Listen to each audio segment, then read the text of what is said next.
Good evening, ladies and gentlemen, and welcome to our April the 6th council meeting here. Welcome to all the councilors as well and staff. So welcome to everybody listening in on YouTube and Facebook. So we'll call the meeting to order at 6 o'clock. And I'll ask the clerk for the roll call, please. Good evening, Your Worship. All members are present. Thank you very much. Item 3 is review of revisions or deletions to the agenda. Got a motion, be resolved that City Council approve the agenda as printed, moved by Councilor Foley, second by Councilor Ferrier. Is anybody opposed to that motion? Hearing and seeing none, we'll consider that motion carried. During disclosure of pecuniary interest in general nature. Your Worship, we had 2 disclosures this evening. Councillor Jelly declared a conflict of pecuniary interest related to Section 10 Communications Item N, related to 183 Broadwood Avenue. It's regarding a letter from Kirby and Judy Seymour, as he's the chair of the District Temiskaming Social Services Administration Board, or DSAB. We also had a declaration from Councillor Ferrier. He declared a conflict of pecuniary interest related to Section 15 under new business, Item G, memo number 015-2021 CS for the Hillbury Golf Club funding sponsorship request, as he is a member of the Hillbury Golf Club. And an avid golfer, right, Jeff? So, thank you very much. Anybody other have a conflict of interest tonight? We'll move on to item number 6, review and adoption of the council minutes. And I got a motion moved by Council MacArthur, second by Council Hewitt.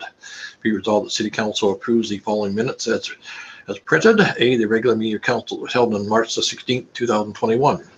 Any comments on that set of minutes? Anybody opposed to that minutes? Motion? Hearing and seeing none, we'll consider that motion carried. Item number 7 is a public meeting pursuant to the Planning Act, Municipal Act, and other statutes. And the purpose of this public meeting is to present to council and the public details related to the proposed disposition of land, being a portion of Ethel Street and a portion of the laneway adjacent to 682 Latcher Street. The meeting also allows the public to provide comments on the proposed disposition prior to council making their decision. And I now declare this to be an open public meeting and request the clerk, Logan Belange, to outline the details of the proposed disposition. Logan, you're on. Thank you, Your Worship. So we have, the city received an application from Richard and Judith Walsh for the purchase of a portion of Ethel Street and a portion of an adjacent laneway.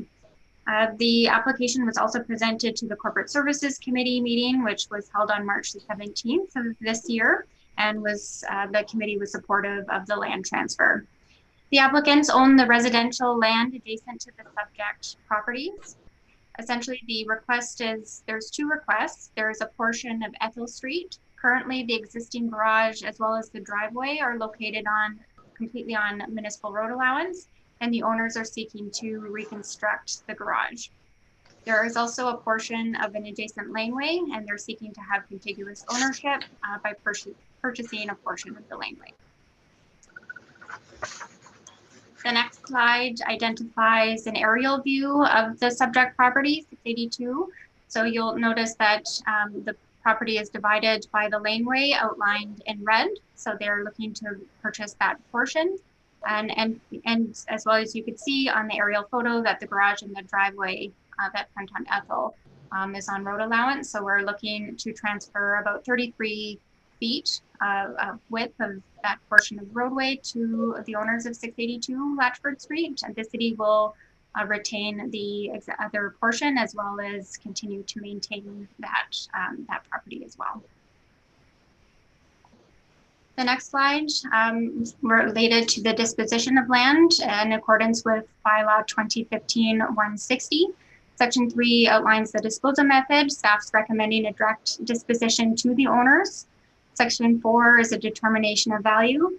Historically, we have transferred sections of laneway for $500 plus all associated costs. This includes legal costs, surveys, any sort of registration of bylaws as well. Section 6 of the bylaw is the public meeting notice, which is this evening. It was provided via the city bulletin as well as on the city's website. The next slide outlines some additional information when the application was circulated to staff for comment. So a reference plan would be required for a legal description of the subject property as well as the laneway, as well as we require the adoption of a stop-up enclosure bylaw. The planner had a comment that the property is made up of 4 lots on a plan of subdivision, 2 lots on the east side and 2 lots on the west side of the lane, and a deeming bylaw would be required to merge the lots on title. This would also be the cost of the applicant. And it was the recommendation from the committee that the 3 property owners located to the north of this section of Blatchford Street, since they also own both lots on each side of the laneway, that they be notified. So letters were sent to these landowners advising of the proposed sale, as well as to offer if they were interested in purchasing this portion of the laneway, that there could be potentially some opportunities to share costs. On the final slide, for additional information, so no public comments were received at the date that this was published. I have received 2 calls since this time, both from 2 owners to the north of 682, both supportive of the request. The application was also circulated to staff. There was no concerns from staff, and they were all supportive of the request. The next steps, which would be conditional on public input following this public meeting, would be the adoption of a stop-up enclosure bylaw, and that's that portion of Ethel Street, for the portion of Ethel Street and the laneway.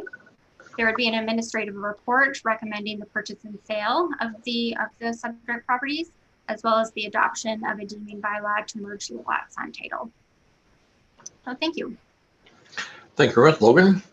If there's any members of the public want to speak to this issue, they can go onto the chat box and put their questions in the chat box. And we'll give them a few minutes to get their questions in on there. And while we're waiting for that, maybe we'll ask the members of council whether they have any issues or any comments on this particular land disposition. So,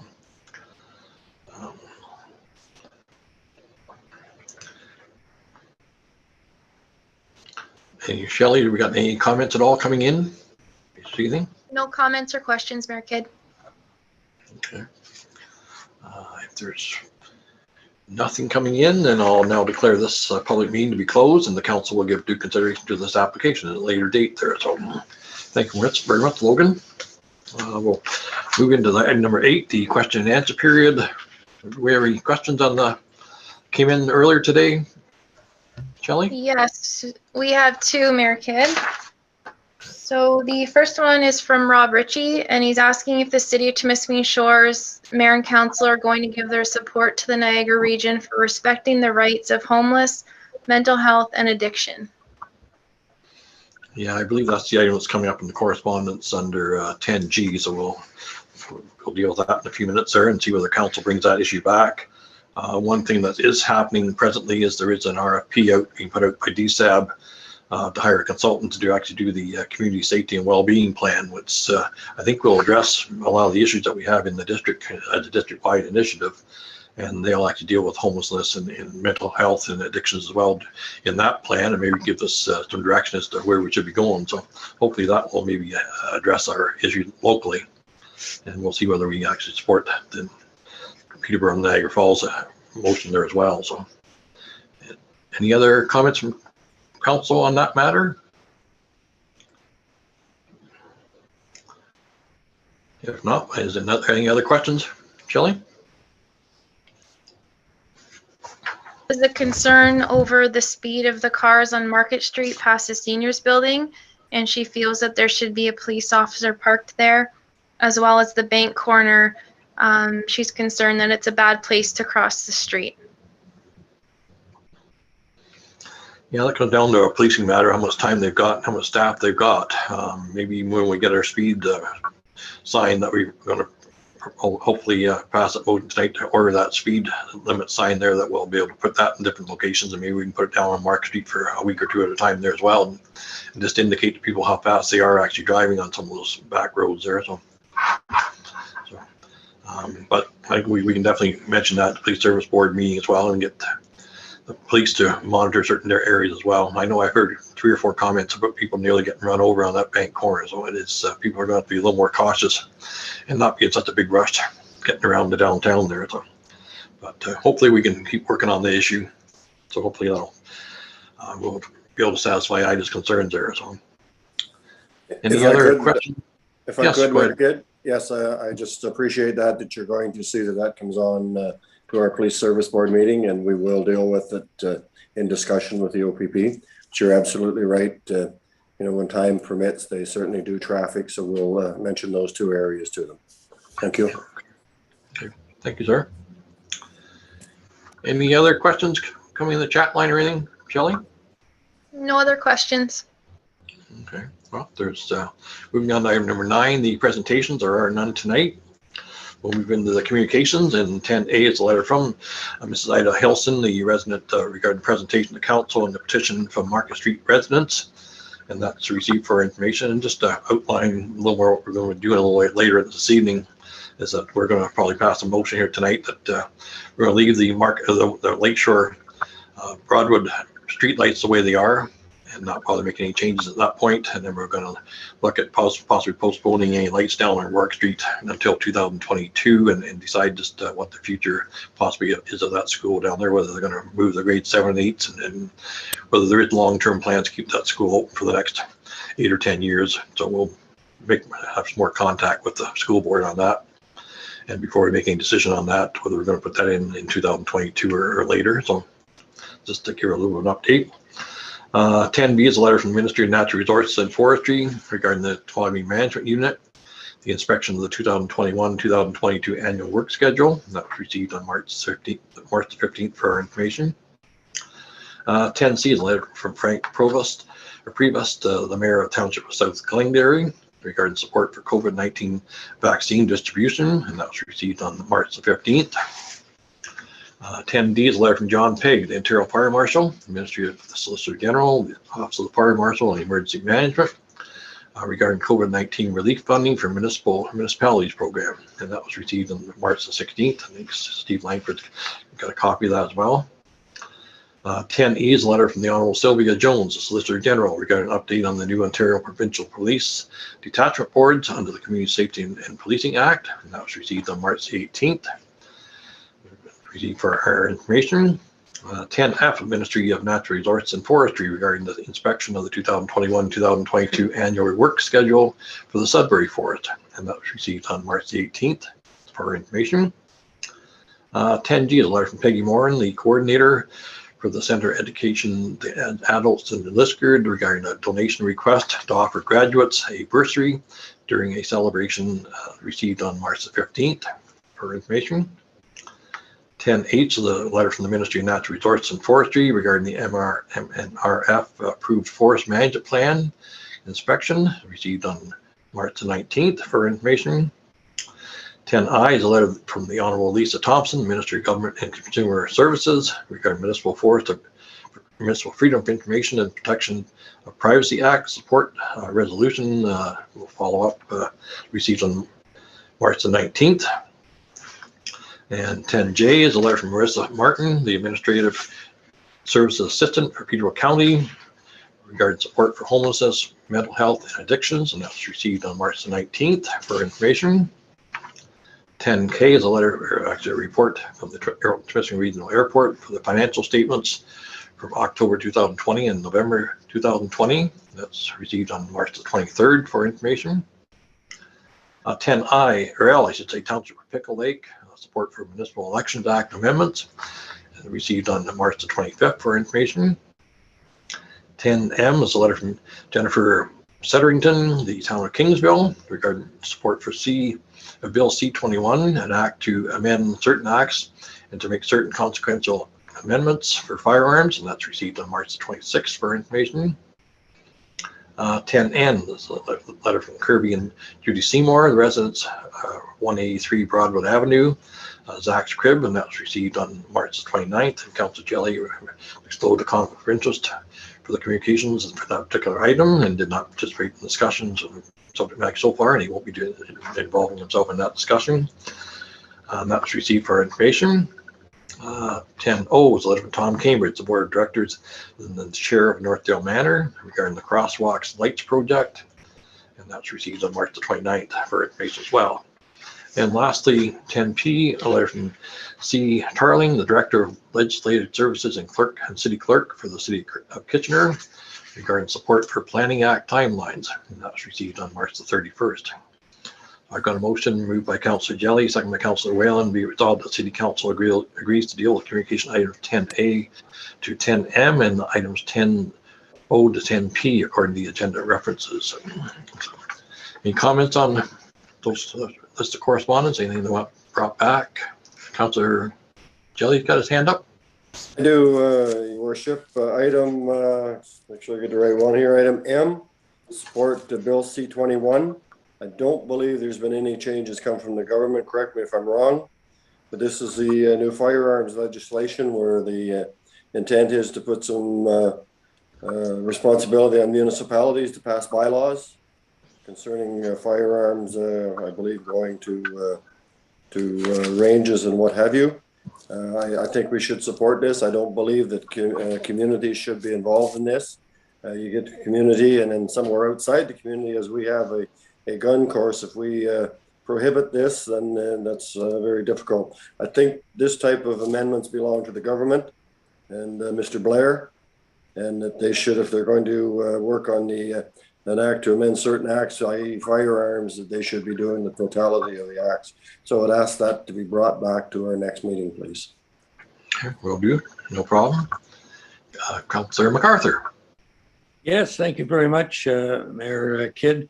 I'd like to also bring back an item, and that is under 10N. This is to do with the letter from Kirby and Judy Seymour. After reading over this letter, I should point out that I still believe that we should support and are very interested in having Zach's crib for the homeless go ahead. However, besides... Sorry to interrupt, but this resolution only does not deal with that letter because Councillor Jelly has declared a conflict. But right. It will come up in the next resolution. That particular correspondence is going to be dealt with in the next resolution. We're coming right up next, Mike, right after this resolution. Oh, I see. Okay, that's fine. Sorry about that. It's just we separated it from the correspondence just because Councillor Jelly had declared conflict. Okay. Logan made that amendment before we started here, so yeah. Okay. Any other comments on the correspondence? Anything else you want brought back at this point? Seeing none, we'll make that one change to bring that issue back for item number 10M. And anybody else opposed to this resolution? Seeing none, we'll consider that motion carried. And this is the other resolution that Mike and Chris was talking about. It's resolution 2021-139. It's been moved by Councillor LaFerrier, second by Councillor Whalen. Be resolved the City Council agrees to deal with communication item 10 and according to the agenda references. So this is the letter that you were speaking about, Mike. Yes, thank you, Mayor. Yeah, I want to make it myself very clear here that why I think we should be discussing this, whether it's tonight or next time for our next meeting. I'm a believer and a supporter of the Zach's Crib for homeless men. However, besides this letter, I've had numerous other ratepayers reaching out to me with concerns and hoping that the rest of the elected folks realize that the current planned location may be a problem. And I just wish to have this come back at our April 20th meeting, if that's when we're supposed to do it, with some more information and the correct facts from ratepayers living around this area, as there's already been some bad feelings, and we don't want any possible police presence if we can help it. So I just feel that there's a lot of good in this, and unfortunately it may not be, and I'm not saying I'm going one way or the other, it may not be the location for this particular happening at this time. That's all I'll say. And I'm going to I'm going to let Director Zubik just make a few comments on that as well. She's quite up to date. Sure. As our council involvement, city's involvement there. So Shelley, if you want to make a few comments. Yeah, sure. So the property right now is zoned R3, which allows for a boarding home, which this phase 1, we understand, of Zach's Crib is going to be that. So at this time, there would be no need for a public meeting, as there would be no rezoning application for that property. Right. Okay. Councilor LaPerriere. Jeff, you're muted. There we go. Thanks, Your Worship. I agree with Councillor MacArthur. I do think it is something that we should talk about as a group, but for different reasons. I think the issue is there's a lot of lack of information that's out there, and maybe having somebody from Zach's Crib just share what they're doing and what their plan is. Some of the concerns, I'm getting lots of phone calls, lots of emails, and the concern is they don't even know what Zach's Crib has in place, from a skill set perspective to support the folks, that are there. There is some safety concerns that are being addressed. And I think, for us, yes, I agree with the zoning bylaw. There's no changes that we need to do there. But I think from a communication perspective, we can play a role in making sure that our residents have an opportunity to ask questions, with the folks, and not to stop it. We don't want to get into not in my backyard again. We've had those conversations a few years back. I think it's really focusing on making sure that the right messages are out there. This is an important issue that we need to support. And I think the more communication into the community, the better. And I think this is also ties into the, a comment that was made a little bit earlier around, the safety that DSAB is focusing on in our communities. And I think just an education piece is important. Just my thoughts. Thank you. No, I think if we can have some outline what they're actually going to do, what programs they're going to offer, and whether it's very similar to the pavilion here in Hilleberg, and that people can get an idea what how the clients are going to be dealt with there, and how the building is going to be used, how the actual property is going to be used there. So that might be interesting for a lot of people as well. So I don't know whether we could have it. One of them come back to our next council meeting, make a short presentation, possibly. Chris, do you have a comment? Yeah, just wondering, does council wish for us to contact Zach's Crib to see if they would make a presentation at our April 20th meeting then, if they'd be prepared to do that?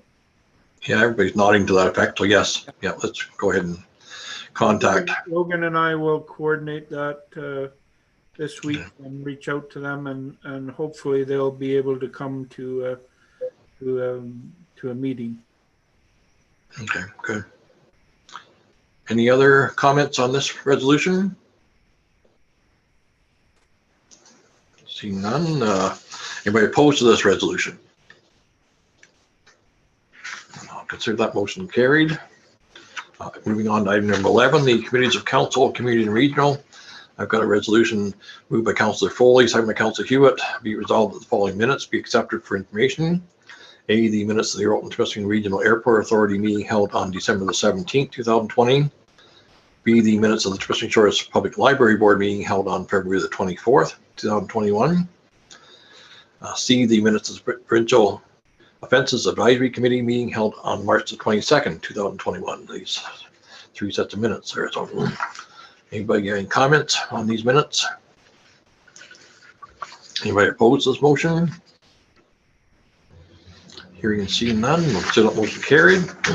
Item number 12, Communities of Council, the internal departments. I got a motion moved by Councillor Whalen, second by Councillor MacArthur. Be resolved that the following minutes be accepted for information. A, the minutes of the Building Maintenance Committee meeting held on March the 17th, 2021. B, the minutes of the Corporate Services Committee meeting held on March the 17th, 2021. C, the minutes of the Protection of Personal Property Committee also held on March the 17th, 2021. And D, the minutes of the Public Works Committee meeting held on March the 17th, 2021. And lastly, the minutes of the Protection of Personal Property Committee meeting held on March the 24th, 2021. Any comments on those 5 sets of minutes? Councillor Whalen? Yeah, thank you, Mayor Kidd. I'm just wondering, I see the Protection of Persons and Property Committee met twice, and I'm just wondering if there was any discussion with annual fire permits. It was about this time last year that we said we would honor previous permits, and we're back into a situation where we're telling people to stay home. If they're going to stay home, they should be able to enjoy their backyard. So I'm just wondering, are we going to allow for electronic permits? I can email in $20, but are we asking people to show up at the fire hall, or how do we want to handle this year? To tell you the truth, we didn't discuss that at the Protection of Personal Property Committee meeting, and that's something we should. I know last year we just had people that had previous permits extended for another year, and we never discussed whether we should be doing that, extending them for another year. So I would hope that's. Sorry, we did say this time last year that we would just honor the previous permits, so that's why I'm just asking, especially with being a month ahead weather-wise. Well, if we can, I believe we have budgeted for the fire permits this year. I don't know if Laura's on the line or not, but I believe we do have the ability to accept the payments online now for fire permits. and City Hall is open as well, so that's. Logan, you know the answer to that question? So in this week's, last week's community bulletin, the fire chief had provided a notice for the public that burning permits are required. So I'm just taking a peek at the notice now that they're required each year from January 1st to December 31st. Burning permit fees are as follow. Annual permits are $20 for renewal. Annual permits are $30 requiring an inspection for a new or altered site. They may be obtained Monday to Friday, 8:30 a.m. until 4:30 p.m. at City Hall for renewals, or 181 Drive-In Theater Road. Okay, thank you. I just wanted to make sure the public was aware, because we'll be having fires here soon and we want everybody on the same playing page. Thank you. April 1st happened on Friday there, so I mean, people are going to be tuning out burning grass there. Councillor LaFerrier, question, comment? And the chief was on the radio this morning, giving an update on that as well. Okay. And I've already got my permit, so. Good job. Send me $20 and I'll sell you mine. I guess that office is open up in Diamond. Their office is open now, so I know City Hall is open, so pretty sure that 181 Drive-In Theater Road is open as well for permits. So we'll advise everybody if they could please get into one of those two sites and renew their permit and take up new permits if they need them. So it doesn't look like there is any online option, so I apologize for that. I think we are still working towards getting an online option for that, but it doesn't look like that is yet in place. Okay. Yeah, it's going to probably be maybe looking like a long dry season for the summer. I mean, people are going to be very careful when they're burning as well. So not much moisture in the ground anymore, in the bush or anything else. So. Okay. Any other comments on those 5 sets of minutes? If not, anybody opposed to that motion? Consider that one carried. Report from members of council tonight.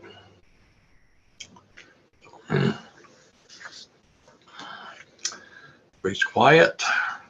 So, Councillor Whalen.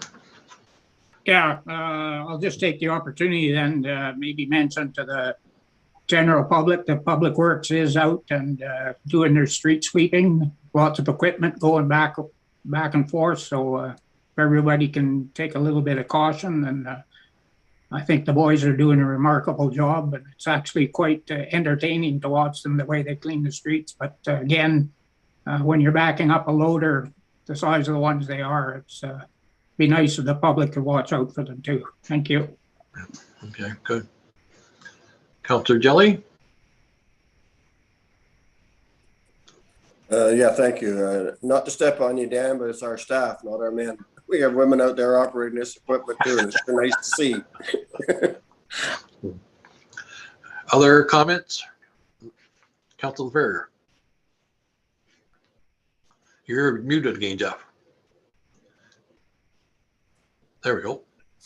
Don't want to steal your thunder, your worship, but I did get a chance on behalf of council to participate in the funding announcement for the new seniors development here. And, you know, it was nice to be able to participate in that, the good news. And you know, it's a service that has been long needed in our community, and really nice to see all of the stakeholders coming together and just sharing the good news. So. Yeah, it's certainly nice to see those people moving into those apartments up there. That's great. So I mean, it's providing them a new home for them. So any other reports by members of council? If not, we'll move on to notice of motions.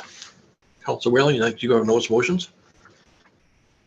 Yes, I do. I'll just close my video here, so I'm sure audio is good.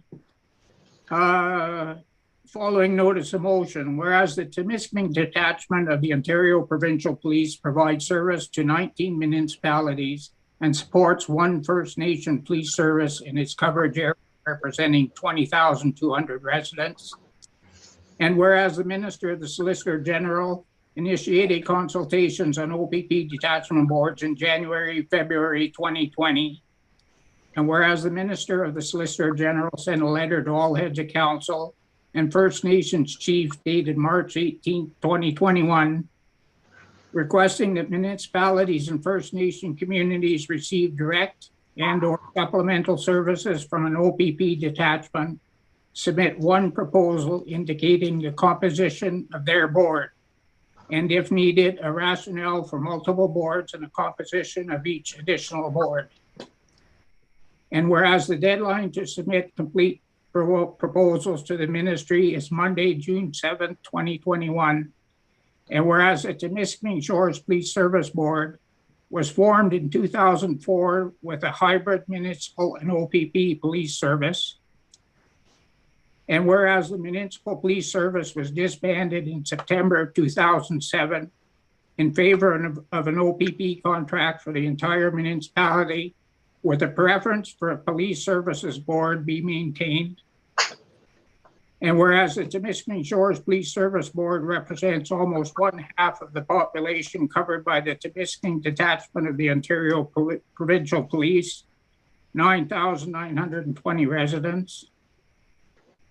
And whereas the City of Temiskaming Shores desires to maintain a police service board in order to ensure effective and accountable police governance for its residents, now therefore be it resolved that the City of Temiskaming Shores hereby petitions the Minister of the Solicitor General to maintain the Temiskaming Shores Police Service Board as a separate entity from any proposed detachment boards.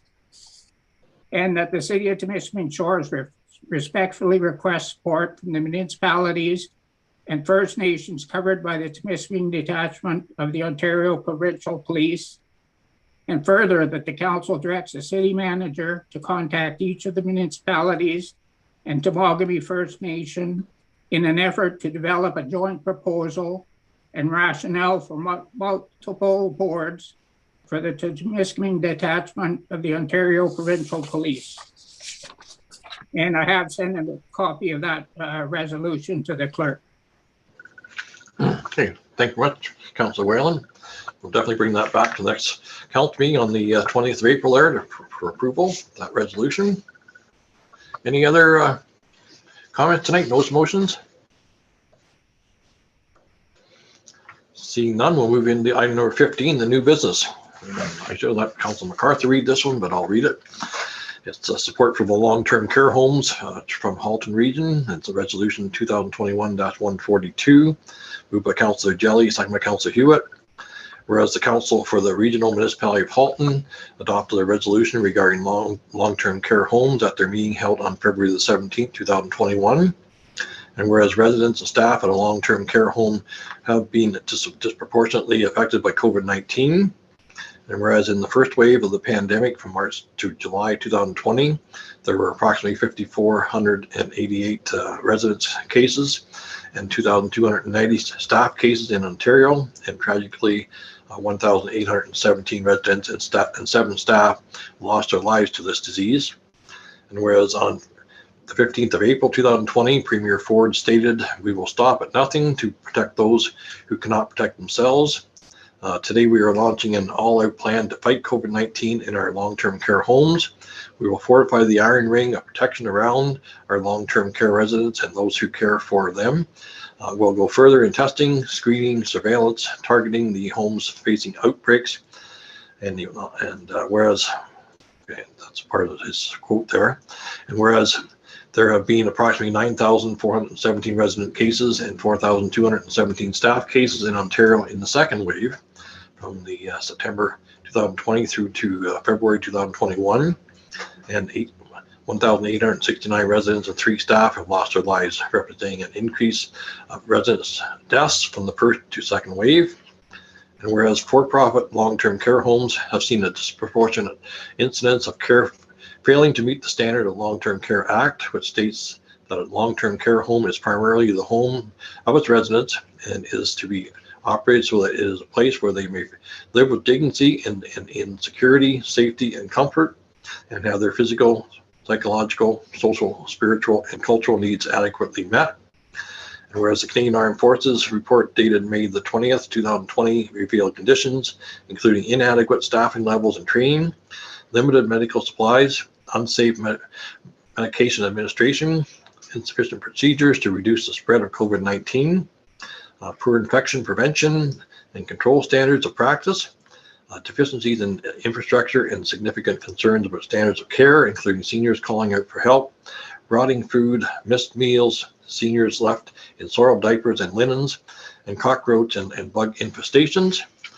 And whereas similar conditions were found in the second wave, including ongoing shortages of qualified trained staff, ineffective use of PPE to prevent COVID-19 transmission, violation of protocols and practices, including one instance in which residents who had tested positive for COVID had their door handles removed, physical distancing and isolation challenges from continuing to house several residents in ward rooms with shared bathrooms and ongoing infection prevention and control standard concerns, all problems that were not fixed after the recommendations of the CAF.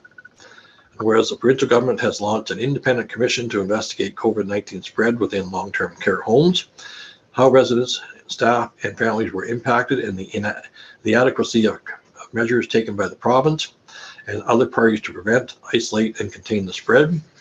And whereas the Association of Municipalities of Ontario has provided a board-approved submission, improving the long-term care outbreak response in Ontario, submission to the Long-Term Care COVID-19 Commission on the 29th of January 2021, outlining recommendations to the Commission on behalf of the municipal governments that operate 100 of the 626 long-term care homes in Ontario.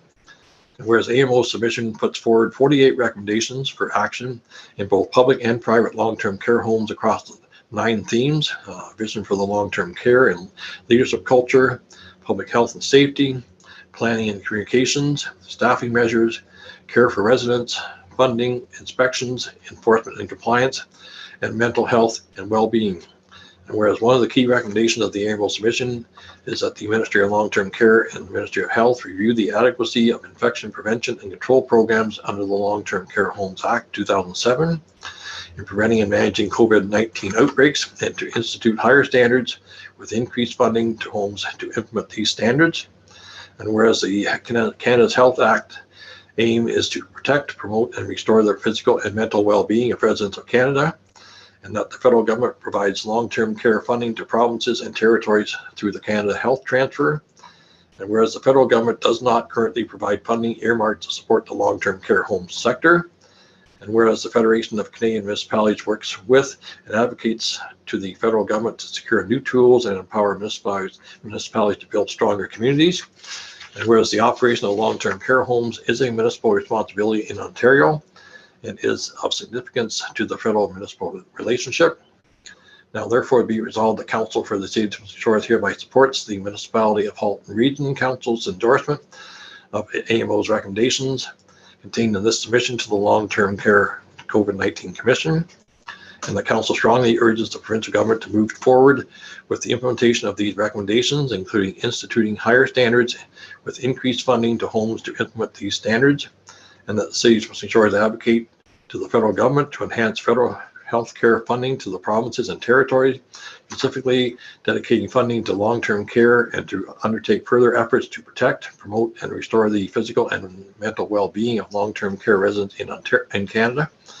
And that the city of Temiskaming Shores requests FCM to develop a policy and advocacy position on enhanced federal support for long-term care, and that this resolution be sent to the Prime Minister of Canada, the Premier of Ontario, the federal and provincial ministers of health, and FCM for their immediate action, and that a copy be sent to AMO and the regional municipality halt for their information. So, comments on this resolution? Could you repeat it, Worship? Do you want me to repeat it for you there, Jeff? Councilor Whalen? Councilor Whalen first, and then Councilor MacArthur. Yeah, thanks, Your Worship. I just want to say that I know most won't because it's a pretty dry read, but the information that was gathered by AMO staff and put into this presentation made to the province is rather remarkable. If the municipality had gone out and hired a consultant to do the same work, I'm sure we would have been upwards of $50,000. So I just wanted to say that it sure shows the value of what we spend in an AMO membership, because it speaks to both the for-profit and the municipally owned long-term care. So there's a ton of information in there, and it's nice to see it being supported. Thank you, sir. Councilor MacArthur? Yes, well, I just like to say I'll be voting definitely for this, but you know, it's kind of hypocritical, because I had a mother that was in long-term care and way before COVID, and I can tell you right now, at least where she was located in Southern Ontario, this is long overdue by governments before governments before governments. But finally, unfortunately, COVID, you know, raised the curtain for the whole deal. So it's about time that it was looked at. And unfortunately, COVID was the main killer of a lot of these seniors in long-term care. But it's about time that both governments took care of our seniors that go to long-term care, because believe me, it hasn't been very, very well run. I think the provincial government anyways are putting in a lot of money into new homes, so hopefully we get a number of new assisted living facilities built in the province and across Canada in the next few years there as well, to remedy all the 4-bed wards and everything. So I'll take it that we have unanimous support for this motion. So I'll consider that motion carried. 15B is support for the Provincial Offences Part 3 prosecution. And I got a motion, whereas the Stronger, Fairer Ontario Act 2017 was passed by the Legislative Assembly of Ontario on December the 14th, 2017. And whereas the Stronger, Fairer Ontario Act 2017 enabled the Attorney General to enter into agreements with municipalities to transfer responsibility for certain prosecutions currently prosecuted by the Ministry's Criminal Law Division under Part 3 of the Provincial Offences Act. And whereas the ministry's efforts to modernize POA prosecutions has been ongoing for over 3 years, and whereas the delay in the implementing the transfer of responsibility of certain Part 3 POA prosecutions to municipalities has resulted in inefficiencies and additional costs. And whereas on November the 19th, 2019, the Director of Crown Operations, Northern Region, advised the City of Temiskaming Shores that it was continuing its plan for a phased approach to transfer the responsibility of certain Part 3 prosecutions based on local site readiness and capacity to assume the responsibility. And whereas the City of Temiskaming Shores is responsible for the administration of POA matters in the District of Temiskaming, with the exception of prosecutions under Part 3 of the Provincial Offences Act.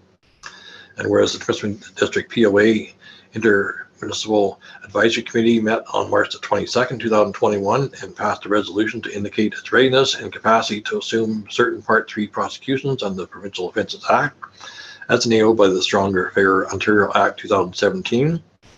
Now therefore be resolved, the Corporation of the City of Temiskaming Shores hereby petitions the Ministry Attorney General to honor its commitment to modernize the prosecution of Provincial Offences Act matters and transfer responsibility of permitted Part 3 POA prosecution to the City of Temiskaming Shores as soon as possible, and further that a copy of this resolution be circulated to all municipalities in the District of Temiskaming, the Federation of Northern Ontario Municipalities, and the Association of Municipalities of Ontario for their support.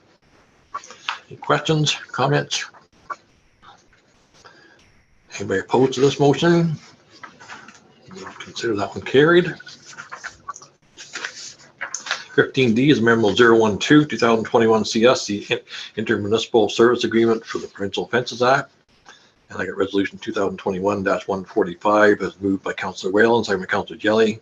Be resolved that Council for the City of Temiskaming Shores acknowledge receipt of Memo 012, 2021 CS, and the Council directs staff to prepare the necessary bylaw to enter into an updated intermunicipal services agreement for the administration of the POA between the 24 partnering municipalities for consideration at the April 6th regular council meeting later tonight. So, comments?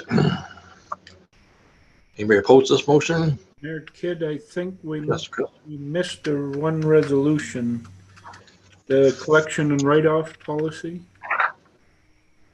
You're right, I did. Sorry. Okay, we'll come back to that in a second there. So, anybody opposed to the item D? Seeing here none, we'll consider that one carried, and we'll go back to item number C, Memo 011, 2021 CS, the collection and write-off policy for Provincial Offences Act. And this resolution is number 2021-144, moved by Councillor Hewitt, second by Councillor MacArthur. Be resolved that Council for the City of Temiskaming Shores acknowledge receipt of Memo 011, 2021 CS, and the Council directs staff to prepare the necessary bylaw to adopt an updated Provincial Offences Act collection and write-off policy for consideration at the April 6, 2021 regular council meeting later tonight as well. So, any questions, comments? Councillor Jelly? Yeah, just a comment. As you're aware, I mean, we've heard this on the news. We've talked about it before.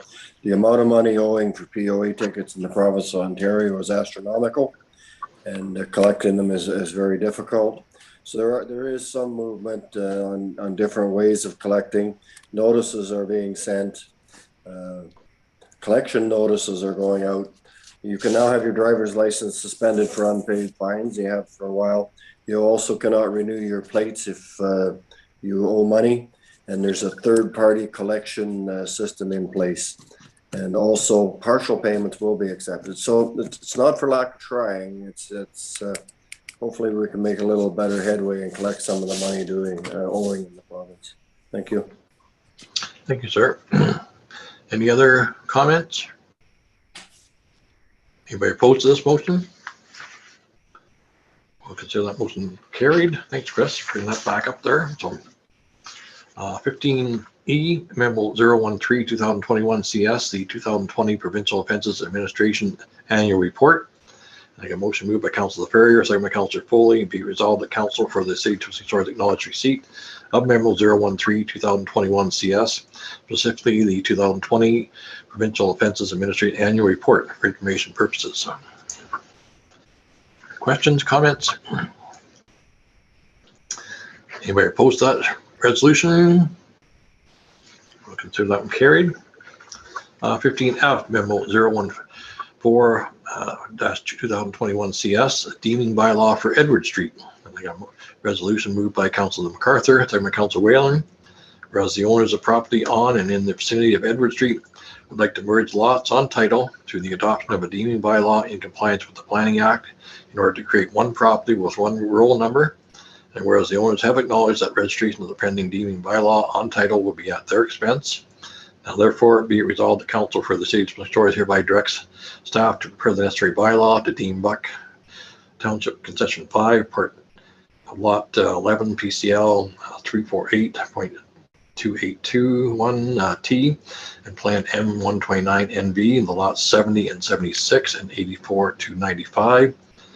Parcel 9749 SST to no longer be lots on a plan of subdivision, and that further the council hereby directs staff to prepare the necessary deeming bylaw for consideration at the April 6, 2021 regular council meeting later tonight. So, any questions, comments? Anybody opposed to that motion? We'll consider that one carried.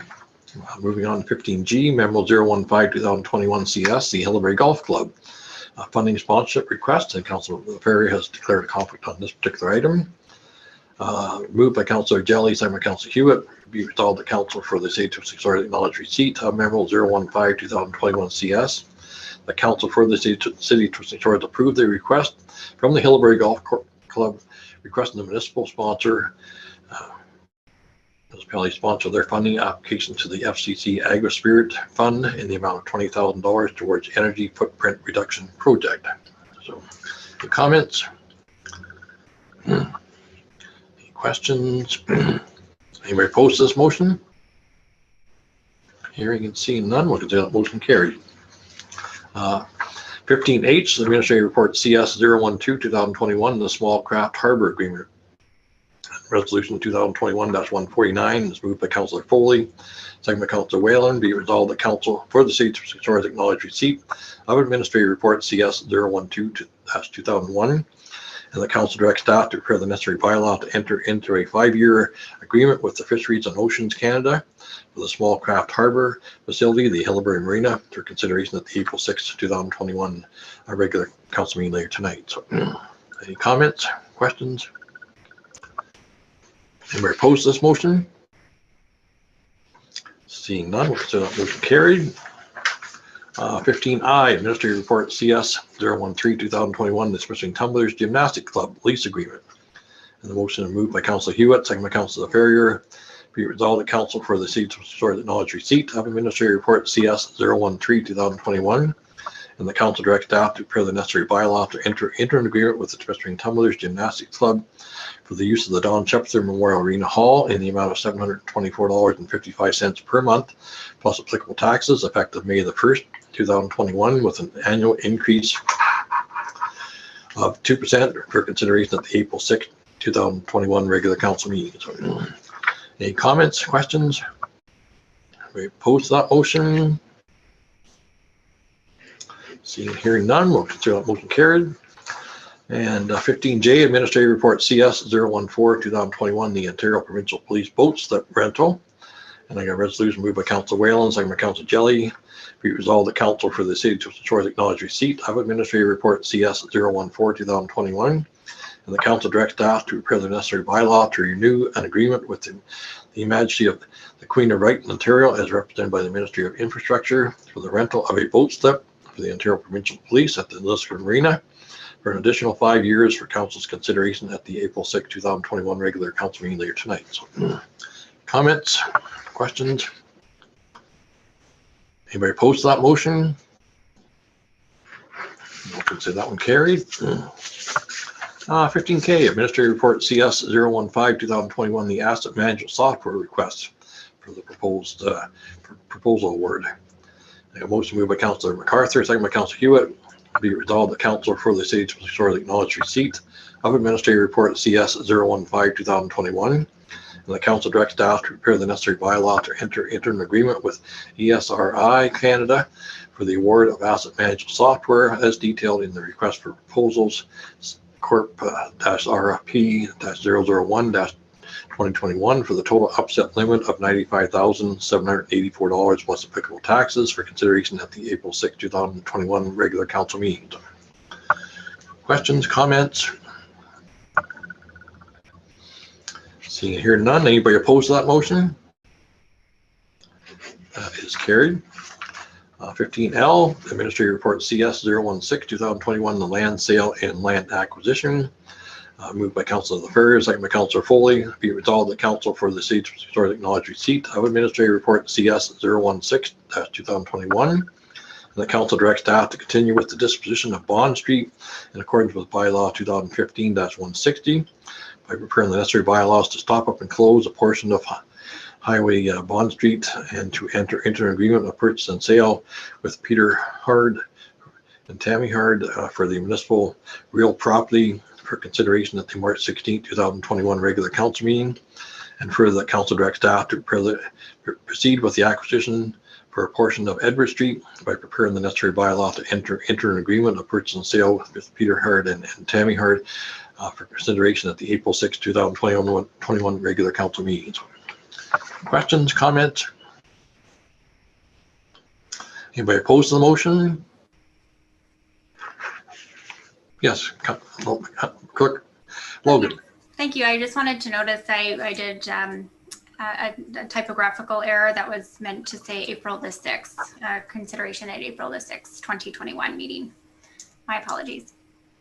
Okay, it's in my updated agenda here, so I got it right on mine. So, okay, thanks, Logan. 15M, Administrative Report CS 017-2021, the 2021 Annual Building and Statute Report. Moved by Council MacArthur, second by Councilor Jelly. Be it resolved that Council for the City of St. George acknowledge receipt of Administrative Report CS 017-2021. And the Council directs staff to post the 2020 Annual Report, building permit fees on the city's website, and to make the report available to persons or organizations in accordance with the Ontario Building Code Act. Any comments? Anybody opposed to this motion? I'll consider that one carried. 15N, Memo 002, 2021 PPP, the Fire Safety Grant Funding. I got a motion moved by Councilor Hewitt, second by Councilor Foley. Be resolved that Council of the City of St. George hereby acknowledge receipt of Memo 002, 2021 PPP, and the Council directs staff to prepare the necessary bylaw to enter into a transfer payment agreement with Her Majesty the Queen and Right of Ontario, as represented by the Office of the Fire Marshal, for the receipt of fire safety grant funding for consideration at the April 6, 2021 regular council meeting. So, this is well-deserved grant money there for the fire department. So, anybody opposed to this motion? Seeing none, we'll consider that motion carried. 15O, Memo 009, 2021 PW, the speed indicator sign purchase.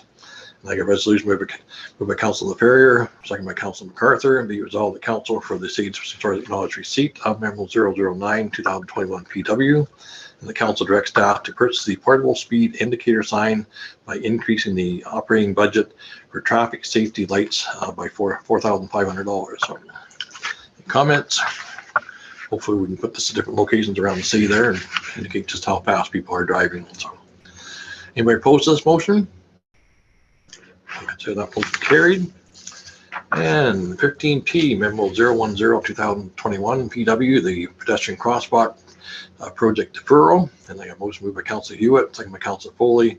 Be it resolved that Council for the City of St. George acknowledge receipt of Memo 010, 2021 PW, and the Council hereby cancels the Lakeshore Road Broadwood Avenue pedestrian light relocation project, and further, the Council hereby defers the Rourke Avenue pedestrian crosswalk project to at least the 2022 budget season. So, any comments? Councilor Foley. So we're gonna maintain a crossing guard at that until we figure out what's happening down there. Okay. Yes. Yep.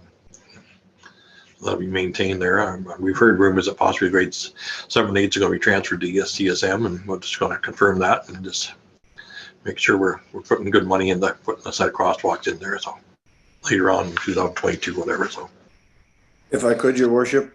Yes, sir. I believe we have a letter from the school board stating that is not their intent to move grade 7 and 8 at this time.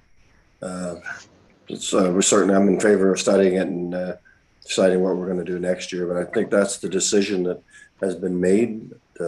We'll have to verify that, but I believe that's what's in the letter. It's in French, but that's my interpretation of it. Okay. Chris? Yes, that is what we've been advised, that there is no intention to transfer the 7 and 8s from Ecole St. Croix up to ESCSM. So, but one of the other reasons we were looking to council for deferral is that Rourke Avenue is one of the roads that is projected for resurfacing in 2022. And one of the things we would like to do is potentially a raised crosswalk. So when the road is resurfaced, looking at a raised portion for the crosswalk, which will enhance with the lights. And that way we're not doing education 2 years in a row. It would all be done at the same time, because raised crosswalks is a new concept for our municipality, and those lights also for making sure that the school children who are using it are comfortable in using them. So we'll do all of the education at the same time and coordinate it with our road resurfacing project. Thanks, Chris. No, we don't want to spread any rumors there, so that's good you clarified that there. And the raised crosswalk would make it a lot more visible there. We decided to do that as well down there. So, any other comments on this resolution? Well, the only comment I want to make is Ida scares me anyway, so I think this is. Thanks, Jeff. Anybody opposed to this motion? That is carried. And a couple more. Item Q15Q, Administrative Report PW 008 2021, the Rotary Splash Pad Site Preparation and Servicing Proposal Award. And the resolution is moved by Councilor Whalen, second by Councilor Jelly. Be resolved that Council for the City of Twisted Shores acknowledge receipt of Administrative Report PW 008 2021. And the Council directs staff to prepare the necessary bylaw to enter a service agreement with Pedersen Construction 2013 Incorporated for the site preparation and servicing for the Rotary Splash Pad in the amount of $176,380 plus applicable taxes for consideration at the April 6, 2021 regular council meeting later tonight as well. So, any comments, discussion? Anybody opposed? We'll consider that carried. 15R is Memo 008 2021 RS, the Temiskaming Health Unit Lease Agreement. And it's moved by Councilor MacArthur, second by Councilor LaFerrier. Be resolved the Council for the City of Shores acknowledge receipt of Memo 006 2021 RS, and the Council acknowledges the execution of the Temiskaming Health Unit Lease Agreement signed by the Mayor and Clerk in order to permit the COVID-19 vaccination program beginning April the 5th, 2021. And the Council directs staff to prepare the necessary bylaws to confirm the Temiskaming Health Unit Lease Agreement for consideration at the April 6, 2021 regular council meeting. So, any comments, discussion? I know they're in the arena getting everything all set up there and everything organized. There is the first clinic at the Don Jefferson Arena tomorrow. I think that's all booked up as well there. So, Councilor Foley, you got a question? Yeah, and I heard the one at the Riverside went very, very smoothly, so I'm hoping this one is the same thing. And I don't know if anybody's seen the pictures of what the new Liskeard Arena looks like right now. It's pretty impressive as far as the setup, the way it looks in there. Yeah. No, staff have done a great job there. I think Health Unit really appreciates the help of the recreation staff going in and helping them set that up as well. They haven't got that kind of assistance in some of the other clinics that they've gone to. So I know they're in Inghart today and had the clinic up there. They're in Latchford and Cobalt last week. So they're getting around for different pop-up clinics as well. So anybody opposed to this motion? Hearing none, so that motion carried. And last one, Administrative Report RS 008 2021, the Don Jefferson Memorial Arena Accessibility Project. And the resolution is 2021-160, moved by Councilor Jelly, second by Councilor Foley. Be resolved the Council for the City of Shores acknowledge receipt of Administrative Report RS 008 2021. And the Council directs staff to prepare the necessary bylaw to enter agreement with Greenview Environmental Management for the project tendering and construction contract administration in the amount of $53,320 plus applicable taxes for consideration at the April 6, 2021 regular council meeting. So, questions, comments? Anybody opposed to this motion? We'll consider that motion carried. Moving on to bylaw. Your worship. Yes, sir. Yes, I apologize to council, but if I could just go back to item K for 1 second, the asset management software. We're spending $95,000 there, and I wanted to just mention that to the public that this is our asset management, which is actually the life and breath of funding applications in the future. And this is very, very important to us. I know it comes with a big dollar sign, but it'll pay big dividends when we can go in and pick out the information we need, whether it be roads or vehicles or whatever in the future, buildings, whatever. It will all be included in there, and this software is going to allow us to retrieve it and store it properly, update it, and what have you. So I apologize. I meant to speak to that when you brought it on. Thank you. No, there's a whole lot of information there in water and sewer and sidewalks and storm drains and just everything involved there. There's a massive amount of documentation and information in that computer system, and we need that software in order to compile all that. Chris?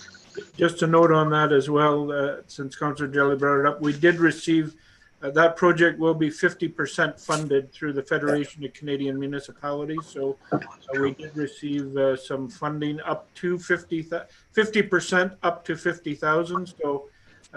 So about 47,500 of that will be funded. And this has been budget. Yeah. I mean, all this asset management has all been mandated by the province and the federal government as well. So we have to comply with all that. Any other comments on the new business? Move on to bylaws. Resolution moved by Councillor Hewitt, second by Councillor MacArthur. Be it resolved that bylaw 2021-043 being a bylaw to repeal bylaw 2020-090, the appointment of Clayton Seymour as a municipal law enforcement officer. Bylaw 2021-044 being a bylaw to appoint an interim chief building official, Michael Pielon. Repeals 2016-060, the appointment of Clayton Seymour. Bylaw 2021-045 being a bylaw to amend bylaw 2005-122, the appointment of Jennifer Pye and Gabriel Tasse as fence viewers under the Line Fences Act.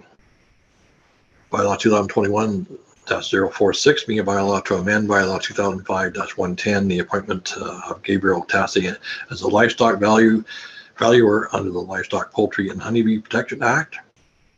Bylaw 2021-047 being a bylaw to appoint Matthew Baum as the weed inspector for the City of Twisting Shores. That repeals 2020-073 being the appointment of Clayton Seymour.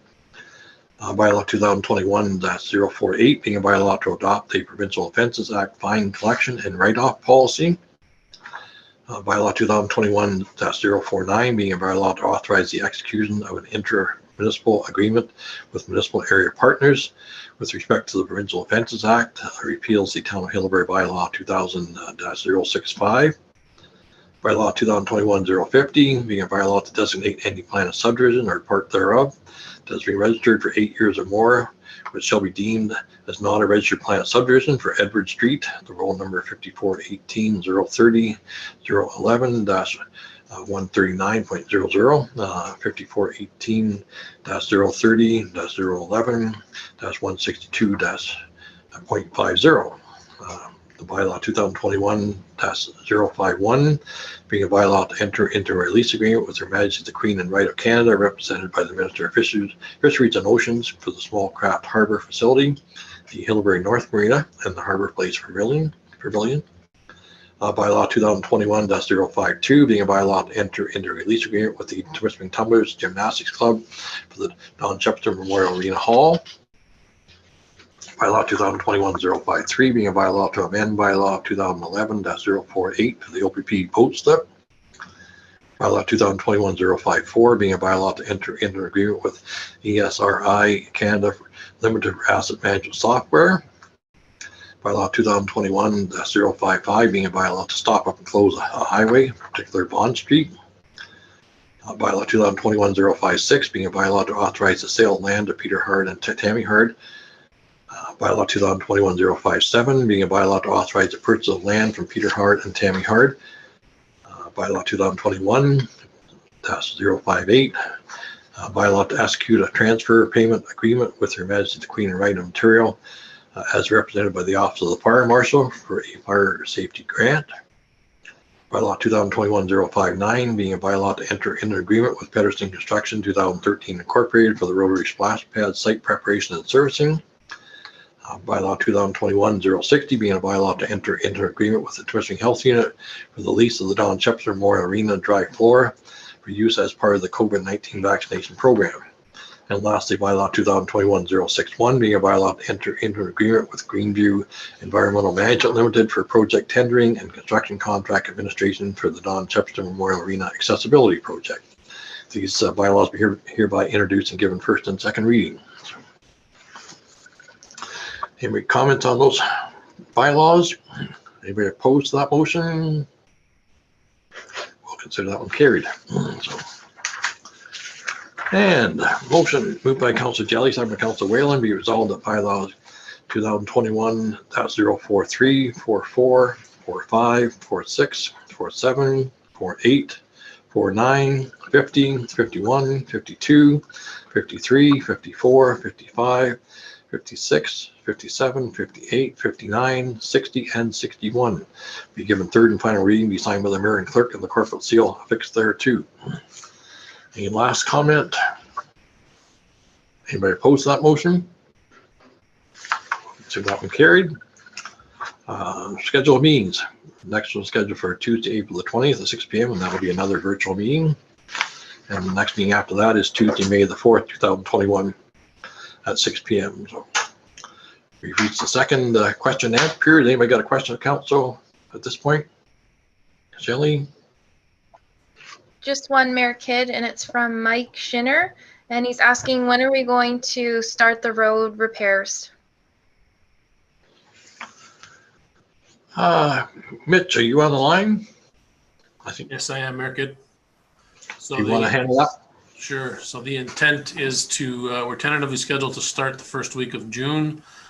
Typically, millers do not open their asphalt plant until around the May long weekend. So we obviously need to wait for that to open up and get up and commissioned, ready to go. And as you're aware, council has approved a $5 million roads program over the next 2 years. And like I said, we intend to start that the first week of June of this year. I imagine we're doing some of the under road site development there as well. I think replacing a few culverts and that as well. There's a little bit of work to get prepared for this year, but the majority of the prep work we got to do is more focused on next year's program. Yeah. Okay. Thank you, sir. Councilor Jelly? Yeah, if I could, I was referencing his question. I'm not sure if he's referring to our $5 million project or our day-to-day. I do believe I seen our patcher out either this week or last week, patching some of the holes in the roads. So as weather permits and time allows, Public Works are out there doing what they can. Thank you. Thank you, sir. Other questions? See somebody else's hand. Councilor Foley? Go ahead, Jesse. Yeah, Councillor Jelly, if you could put Rourke Avenue near St. Croix as far as speed goes as well, in along there on your police services board is another area to kind of watch out for. Thank you. Thank you. I'm not sure what the delivery is on that sign when we order that sign, but we'll have to get it up as soon as we get it there. So. Yeah, I heard it was pretty bad on the hill in certain places too. So, Highway 11 is always my problem area. So, okay, carried on. Any other questions, council, at this point? Any other questions on the chat box, Shelley? No other questions. Okay. No other questions from council. See none. We'll move on. We got a resolution moved by Councilor LaFerrier, second by Councilor Foley. Be it resolved that council convened in closed session at 7:15 to discuss the following matters: A, the adoption of the February 16, 2021 closed session minutes, and B, under section 239(2)(h) of the Municipal Act 2001, information explicitly supplied to in confidence to the municipality for Transport Canada regarding the Radley Hill Road rail crossing. So, anybody opposed to that motion going into close in a couple minutes? We will consider that motion carried. So we'll give people a chance to get off the line and we'll carry on with our closed session. Thanks everybody for attending tonight.